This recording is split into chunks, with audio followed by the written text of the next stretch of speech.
దేవుని శ్రమ లేకుండా మన జీవితంలో ఒక తల వెంట్రుకలలో ఒకటి కూడా రాలని చెప్పిన దేవుడు ఆయన శ్రమ లేకుండా మిగతా అన్ని ఎలా జరుగుతాయి అంటే మనం ఆలోచించాల్సింది ఏంటంటే ఈ యొక్క రాజుకి బుద్ధి వచ్చి ఎలాగైతే దేవుని మహిమపరిచాడో మన జీవితాల్లో ఒక విశ్వాసం ఉండాలి కదా, దేవుడు మాత్రమే నన్ను దీవించగలడు. అంతే. దేవుడు మాత్రమే నా బిడ్డలను ఆశీర్వదించగలడు. దేవుడు మాత్రమే మా బ్రతుకులను మార్చగలడు. దేవుడు మాత్రమే మాకు జవాబు ఇవ్వగలడు. ఆయనే మమ్మల్ని ఉద్ధరించేవాడై ఉన్నాడు. దేవునికి స్తోత్రం. నాది లేదు, నా భక్తి కాదు, నా సామర్థ్యం కాదు, నా జ్ఞానం కాదు, నేనేదో పొడిచానని కాదు. ఇక్కడ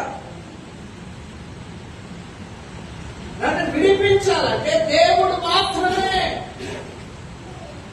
నేను రక్షించబడాలన్నా దేవుడు మాత్రమే నన్ను రక్షించగలడు. అందుకే మనం పూర్తిగా ఆయన మీద ఆధార